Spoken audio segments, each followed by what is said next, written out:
Sebelum kalian menyaksikan video ini, silakan tekan tombol subscribe dan aktifkan lonceng notifikasinya agar tidak ketinggalan info menarik lainnya. Selamat pagi pemirsa Guntur Media dimanapun berada. Jumpa kembali pagi ini bersama saya Tias Paramita. Dimana lagi kalau bukan di FinTalk, Financial Talk, obrolan seputar keuangan. Yang pasti seperti biasa bakal membahas topik yang sangat menarik. Kali ini berkaitan dengan investasi, di mana investasi menjadi salah satu kegiatan pilihan ya bagi orang-orang yang menginginkan mendapatkan timbal balik di masa yang akan datang. Yang pasti timbal balik yang diharapkan ini cukup besar jumlahnya. Tapi meskipun memiliki tujuan yang baik, namun kita harus tetap memikirkan atau melakukan investasi ini tetap secara rasional. Jika tidak ya niat hati tujuan kita baik, nanti justru malah mendatangkan kejadian yang tidak diinginkan, entah itu dalam keuangan rumah tangga kita atau mungkin keuangan bisnis kita. Nah, untuk itu di FinTalk kali ini kita bakal membahas seputar bagaimana sih berinvestasi secara rasional. Yang pasti kalau udah ada Tias ya, kalau minggu lalu udah ada Bu Trisna, di Senin pagi ini kita sudah ketemuan sama Pak Ananta. Selamat pagi Pak Ananta. Selamat pagi.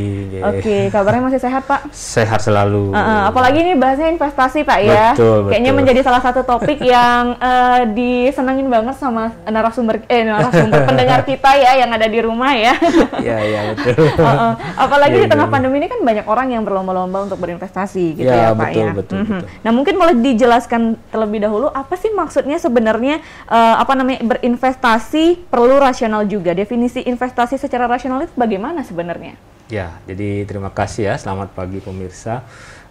Belakangan ini ya, terutama kita lihat di investasi saham ya, banyak sekali orang yang baru memulai untuk memasuki pasar saham gitu. Jadi ini merupakan sebuah gejala yang menggembirakan ya, karena selama ini memang bursa saham kita terkenal lebih didominasi oleh investor asing gitu.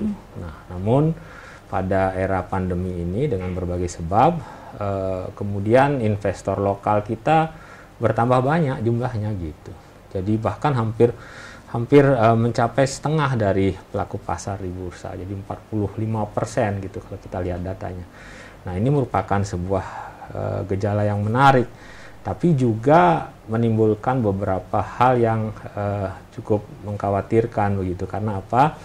Karena tampak di sini bahwa seringkali investor, terutama yang baru gitu ya, memasuki pasar saham, bursa saham itu tidak dilandaskan pada perhitungan yang rasional gitu. Kenapa bisa kita katakan demikian? Karena beberapa waktu lalu mungkin kita masih ingat ada fenomena pom-pom saham itu ya yang dilakukan oleh influencer. Jadi saya beli saham ini kemudian ditunjukkan dan seterusnya. Ketika beli dapat sekian, kemudian sekarang nilainya sudah sekian dan seterusnya. Nah, ini kemudian menimbulkan sesuatu yang ya riuh di bursa gitu. Jadi banyak orang yang mengkritik. Di sisi lain juga banyak orang yang mengikuti. Benar. Nah, kemudian di sisi lain boleh jadi mendapatkan keuntungan yang diharapkan atau boleh jadi juga harganya nyangkut dan seterusnya. Nah, inilah salah satu indikator yang menunjukkan bahwa seringkali pelaku investasi saham itu belum rasional. Ya, jadi dia masih bertindak dengan mengikuti apa yang direkomendasikan orang tanpa secara rasional mempertimbangkan baik dan buruknya. Ada beberapa ciri dari sikap rasional ya. Yang pertama itu dia untuk dipertimbangkan sebagai langkah saat ini, kemudian menentukan masa depan, itu salah satunya. Kemudian ciri lain ya tidak ikut-ikutan tadi gitu. Jadi dia tidak dengan gampang mengikuti rekomendasi dari siapapun untuk melakukan investasi gitu. Karena boleh jadi rekomendasi itu tidak dilakukan untuk tujuan yang baik dalam tanda kutip. Maksudnya tujuannya adalah boleh jadi untuk kepentingan pribadinya. Kan demikian, kepentingan sebuah emiten tertentu dan seterusnya. Sehingga kalau ini kita ikutin, maka selain tidak rasional itu juga bisa berdampak pada kerugian kita. Kemudian selalu mempertimbangkan aspek positif dan negatif dari sebuah investasi gitu. Investasi itu adalah sebuah aktivitas yang selalu memiliki dua sisi mata uang gitu. Jadi tidak bisa kita katakan bahwa ketika kita berinvestasi meskipun baik gitu ya, hasilnya pasti akan baik, belum tentu gitu. Iya. Sehingga kita harus berpikir secara rasional. iya, selalu mempertimbangkan what if gitu. Bagaimana kalau gagal? Iya. Bagaimana kalau berhasil? Ya tentu saja. Kadang-kadang berhasil juga repot nih kan. Iya. Ketika kita mendapatkan imbal yang tinggi, boleh jadi langkah lanjutannya adalah tidak rasional. Nah, itu bisa jadi. Kemudian selalu berusaha mencari informasi. Ini sikap yang rasional juga. Ini secara umum ini adalah merupakan sikap rasional, selalu menggali informasi. Kemudian, nah ini tadi, menghindari pengambilan keputusan dengan emosi. Gitu. Mempergunakan emosi, mempergunakan judgement yang sifatnya subjektif. Influencer, saya suka dia, sudah saya beli apapun yang dia sarankan, saya beli. Nah itu, jadi itu merupakan ciri-ciri rasionalitas dalam bertindak gitu, yang juga nanti bisa dicerminkan dalam tindakan investasi kita. Oke, berarti penting banget bagi kita para calon investor gitu ya, untuk mencari informasi itu dari berbagai sumber ya, bisa dibilang Pak ya. Nggak boleh hanya dari satu sumber kan. Betul. Bisa nanti takutnya dibilang, saya udah cari sumber Pak, itulah sumber saya, panutan saya gitu. Oke, berarti apakah public figure gitu, entah itu influencer atau artis, itu sebenarnya nggak boleh dong untuk istilahnya kayak mempromosikan gitu ya, untuk saham sendiri nih, Nah, Pak? memang kalau kita cari aturannya ya, ini memang ya banyak yang bilang masih daerah abu-abu ya, tapi secara etika memang tidak diizinkan. Orang melakukan memberikan rekomendasi itu harus memiliki ya latar belakang pengetahuan, dan memang kemudian harus berada dalam sebuah kontrak kerja biasanya gitu. Jadi ketika dia merupakan manajer investasi yang menasihati kliennya, itu boleh, karena dia memang terikat dalam sebuah kontrak kerja yang kemudian tujuannya adalah untuk memberikan berbagai nasihat investasi demi ya kesuksesan investasi kliennya, dan itu merupakan sebuah kontrak yang mengandung konsekuensi hukum tertentu gitu. Ada biaya, ada dasarnya lah. Betul. Nah, kemudian ketika kita bicara influencer tadi, ya ini memang selalu merupakan sesuatu yang sifatnya melanggar etika gitu. Makanya kan kemudian kedua influencer ini dipertimbangkan untuk dipanggil gitu. Ya, karena bagaimanapun juga hal ini memang bisa dipertanyakan aspek etiknya.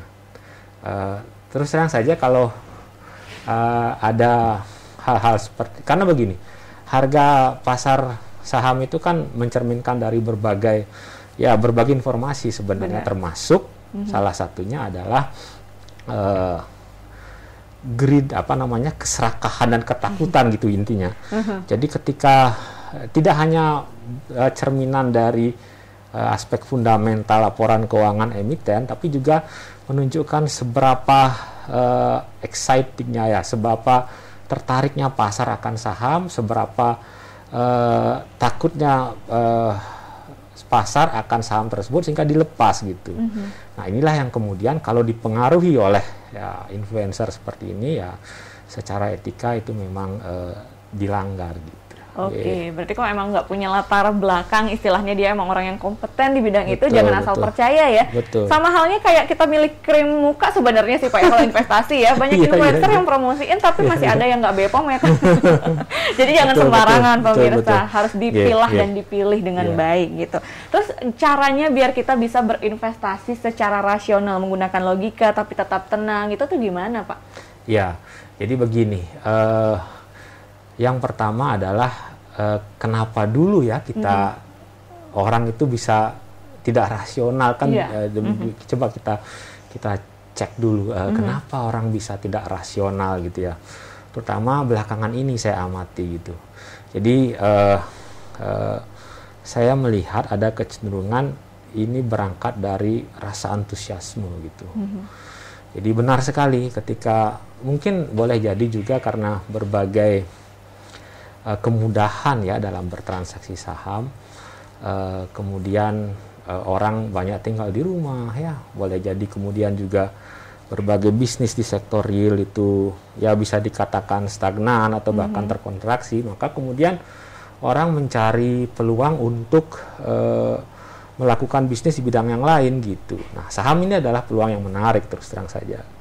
Kenapa? Karena dia bisa dilakukan dari rumah ya, mempergunakan teknologi dan seterusnya. Kemudian dia hampir tidak ada ya, bisa dikatakan dari tinggal di rumah, tidak perlu banyak beraktivitas di luar, dan boleh jadi orang yang memiliki uang, mohon maaf aja, perlu menempatkan uangnya di saham gitu, karena tidak bisa diputar di sektor real.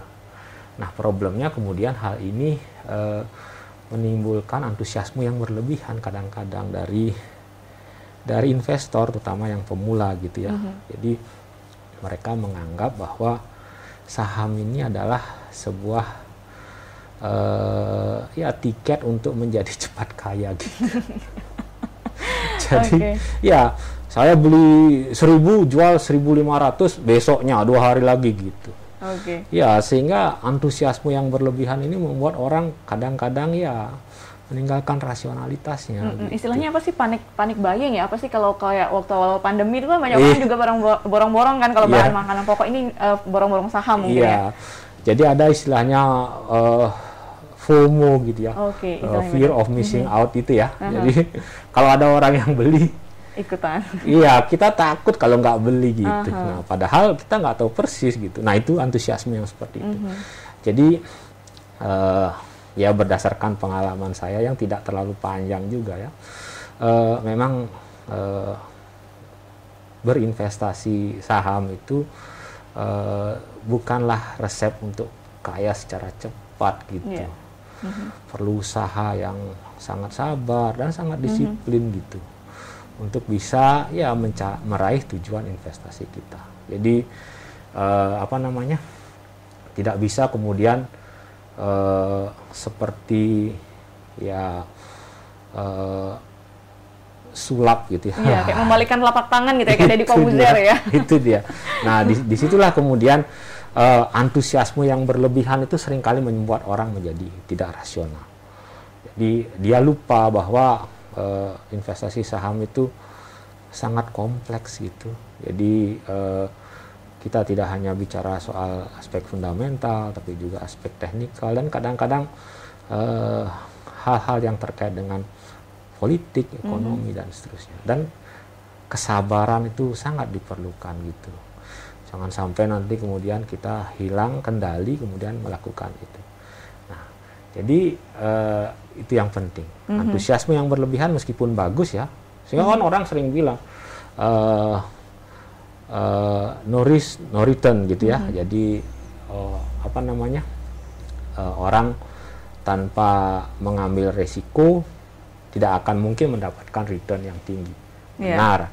Cuman ketika dilakukan dengan ya istilahnya ugal-ugalan gitu ya, akhirnya pasti akan menimbulkan masalah gitu.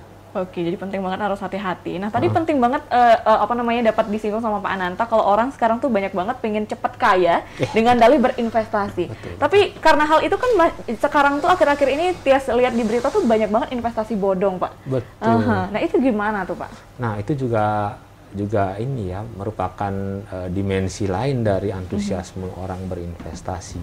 Sehingga ketika dia ingin cepat kaya itu tadi, dia melupakan aspek rasionalitasnya, ikut-ikutan tadi kan. Jadi dia lupa bahwa keputusan investasi itu adalah keputusan pribadi yang sangat pribadi sifatnya. Pakai uang sendiri soalnya kan. Iya benar, bukan pakai uang orang ya. Tapi kalau pakai uang orang jadi kasus juga nanti, Pak. Betul ya, apalagi kan demikian. Apalagi. Jadi kuncinya adalah itu merupakan sebuah keputusan yang pribadi yang harus diputuskan sendiri berdasarkan rasionalitas sendiri, pengalaman, pengetahuan sendiri, gitu. Banyak membaca, mengasah diri dan seterusnya. Kemudian, nah ketika dia ikut-ikutan gitu ya, saring kemudian melihat orang berhasil, nah, kemudian kenapa saya tidak? Nah inilah yang kemudian dia saking antusiasmenya melupakan itu tadi. lupa mencari informasi. Gitu. Yeah. Ada perusahaan yang kemudian dikatakan mampu memberikan imbal hasil tetap gitu ya, 20% per bulan, 50%. Nah, itu menjadi hal yang kemudian tanpa dicek, tanpa difikirkan secara rasional gitu ya. Bisnis apa sih yang bisa menghasilkan keuntungan seperti itu? Kalau dia bisa menghasilkan keuntungan 20% setiap bulan, kan demikian, dia pasti akan bisa dengan gampang mencari kredit kan? Iya. Nah, kredit pasti akan diberikan oleh perbankan secara besar-besaran, bahkan untuk bisa menikmati return itu juga. Bank kan pasti ingin return itu juga dalam bentuk bunga pinjaman. Nah, dia tidak sampai ke situ karena sudah saking menggebu-gebunya gitu. Iya, pokoknya intinya pengen cepat kaya aja ya. Betul. Nah, ikut-ikutan juga itu yang paling masalah sih sebenarnya. Saya pernah meneliti tentang investasi bodong terus terang saya. Jadi tahun 2019 ya. Jadi saya pernah meneliti tentang investasi bodong. Ini memang sebuah fenomena yang kompleks gitu. Jadi tidak semata-mata kemudian terkait hanya dengan aspek entusiasme keingin cepat kaya tadi, tapi juga ada unsur relasi kekuasaan gitu ya, memanfaatkan jaringan modal sosial, pertemanan, kekerabatan gitu, sehingga dari situ orang kemudian gampang percaya. Nah, dari hasil temuan saya ternyata ada beberapa yang diajak oleh mohon maaf atasannya misalnya, atau saudara kerabatnya dengan berbagai iming-iming. Jadi itu tambah membutakan dia gitu, antusiasmenya tambah tinggi karena memang yang sering dipakai. Nah, ini juga cerminan orang Indonesia ya, kita memiliki modal sosial yang kuat gitu ya, jaringan sosial yang kuat, yang pada kondisi tertentu bermanfaat ya, tapi dalam konteks investasi bodong itu bisa merugikan gitu. Nggak mungkin sih keluarga saya nipu kan gitu ya. Mana mungkin dia sepupu saya, dia. Nah, ternyata dari hasil penelitian saya justru orang-orang terdekat ya. Betul. Nah, boleh jadi dia juga tertipu, boleh jadi. Tapi di sisi lain keputusan kita pribadi untuk melakukan investasi lebih karena yang menawari adalah sepupu saya, yang menawari adalah teman saya, baik saya, dan seterusnya. Atau bahkan atasan saya, nggak enak saya nolak gitu. Oke, gitu. Jadi jangan mentang-mentang keluarga gitu ya, main percaya gitu aja. Berarti harus tetap dipertimbangkan secara rasional gitu ya Pak. Betul. Logika harus tetap jalan gitu betul. ya. Biasanya yang masalah cewek nggak sih Pak? Kayak karena kan cewek itu pakai hati ya, dikit-dikit nggak enakan. Kayaknya ini para ibu-ibu nih yang sering kena kasus investasi bodong nih sepertinya. Sebenarnya tidak juga. Enggak juga ya. Ya. Untunglah. Dari hasil penelitian saya itu penelitian ini kualitatif ya, jadi bukan penelitian berdasarkan survei yang tidak menentukan berapa persen laki-laki, berapa persen perempuan, kan demikian. Tapi kebetulan gitu ya, mayoritas dari informan saya itu laki-laki. Mayoritas kebetulan ya. Kebetulan. Ya, jadi kita memang tidak mencari hal yang bersifat kuantitatif ya. Jadi itu kebetulan laki-laki. Memang sih sebenarnya dalam dunia keuangan itu ada yang ada yang disebut sebagai stereotip itu tadi. Ya. Seperti akuntansi saja. Akuntansi itu dikatakan sebagai ilmu yang maskulin katanya. Keren banget ya maskulin. Ya, jadi disiplin ilmu itu ada yang maskulin, ada yang feminin. Jadi kita itu orang Hindu kan percaya itu. Karena kita percaya dua dewi ya, Dewi Saraswati, Dewa Ganesha.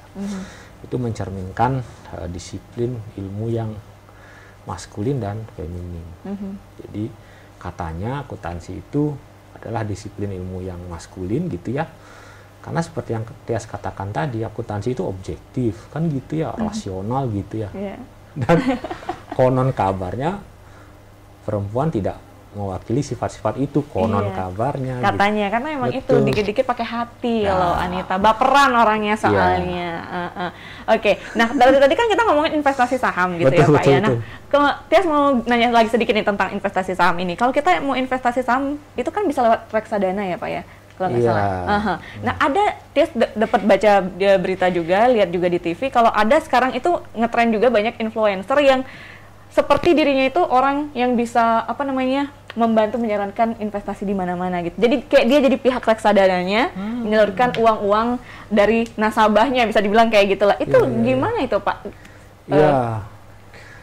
Nah, ini terus terang saya belum pernah dengar ya? ikuti ya, karena mohon maaf aja saya memang Nggak aktif di sosmed soalnya bapaknya. betul, saya tidak terlalu dengan update ya dengan medsos. Yang kemarin itu muncul kan karena saya baca di koran dan seterusnya, seperti dua influencer yang saya sebutkan tadi. Yeah. Nah, kalau yang ini perlu perlu dicermati gitu, karena manajer investasi adalah pihak yang memiliki izin seharusnya. Ya, dia memiliki izin untuk mengelola dana. Dia harus memiliki berada di bawah pengawasan OJK dan seterusnya. Jadi tidak dengan gampang orang bisa melakukan hal itu sehebat apapun dia. Oke, gitu. jadi jangan main percaya ya. Misalnya dia memperlihatkan ini nih hasil gue investasi di sini gitu ya. Itu tuh biasanya anak muda tuh gampang banget terpengaruh. Bahkan financial planner saja yang tidak punya izin untuk menjadi manajer investasi tidak boleh. Kemarin kan ada kasus itu. Financial planner yang kemudian tidak sekedar memberikan advice, nasihat, saran, tapi juga mana uangnya gitu. Bukan ya? menawarkan gitu. Mana uangnya, itu kan ngerampok namanya. Nyuri itu namanya. Iya. Dia kalau mau saya yang tempatkan di sini, itu enggak boleh. Akhirnya kan kasus juga. Iya, kasus juga. Nanti bisa di googling itu. Financial planner itu, padahal dia financial planner yang cukup terkenal itu. Bagus, saya sering baca karyanya juga karena cukup bagus gitu. Nah, itu problem, sehingga kalau memang ada yang seperti ini perlu kita tanyakan izinnya, perlu kita konfirmasi. Kalau memang tidak ada bisa dilaporkan ke OJK gitu. Oke, ya sebelum ada pihak yang dirugikan gitu. Oke, jadi jangan mentang-mentang kita ngelihat dia kayaknya berhasil investasi, kita ikut-ikutan. Gitu ya. Nah, itu balik lagi ke awal tadi, nggak boleh ikut-ikutan. Iya. Oke, nah kalau dari tadi kita kayaknya ngebahas investasi itu saham. Padahal yang Tias tahu investasi itu kan nggak cuma saham produknya Pak ya. Mungkin bisa dikasih tahu nih untuk pemirsa yang di rumah, investasi itu ada apa aja sih Pak? Ya, secara umum kan kita bisa pisahkan menjadi investasi di sektor real dan sektor keuangan. Yang kita ceritakan tadi itu kan saham itu ada di sektor keuangan ya. Ada di situ saham, reksadana, bahkan yang paling yang ya bisa dikatakan baru itu seperti cryptocurrency itu kan juga termasuk itu investasi di sektor keuangan. Di sisi lain ada investasi di sektor real ya. Ya, bikin usaha. Ini juga satu yang bagus karena perekonomian tidak bisa hanya digerakkan oleh sektor keuangan ya, harus ada sektor real yang menggerakkan. Karena disinilah sebenarnya proses perekonomian, produksi itu terjadi.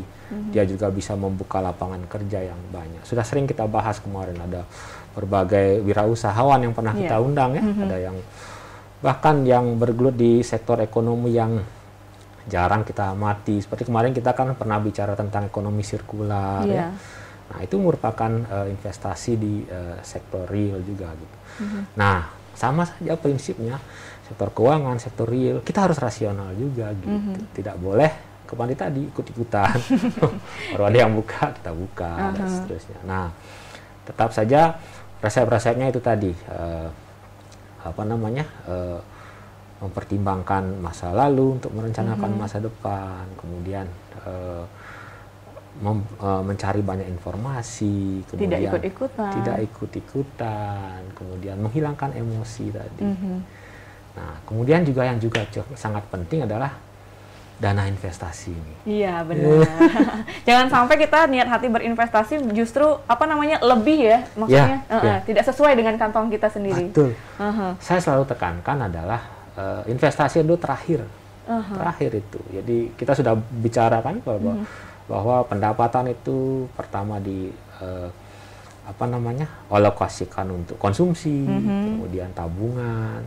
Tabungan ini penting sekali karena itu menyangkut pemenuhan kebutuhan yang mendadak dan bahkan mendesak gitu. Sakit misalnya, gitu. Sakit harus kita terpaksa keluarkan tabungan, atau mohon maaf ada pengurangan penghasilan gitu, kondisi seperti saat ini kan, atau bahkan hilangnya penghasilan, tabungan gitu. Nah, terakhir baru investasi. Jangan dibolak-balik. Oke, berarti bisa dibilang tabungan dan investasi itu berbeda berarti Pak ya? Berbeda. Karena tabungan itu harus ditempatkan di rekening yang bisa kita akses setiap saat, dan kalau kita ambil tidak ada pengurangan nilai gitu, tidak ada kerugian, tidak ada. Kalau investasi, kondisi itu adalah dana yang kita simpan untuk jangka panjang. Karena kenapa? Karena kalau kita ambil setiap saat ketika kita memerlukan, maksud saya ya, boleh jadi saat itu akan kita mengalami kerugian gitu.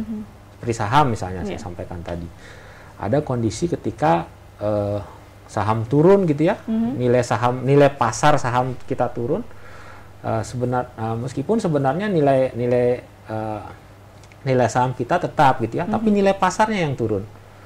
Ketika kita lupa untuk mengalokasikan dana tabungan ya, kemudian kita sakit katakanlah begitu, tidak punya tabungan, sahamnya dicairin, padahal sedang merah merona gitu ya, bisa dipastikan kita akan mengalami kerugian.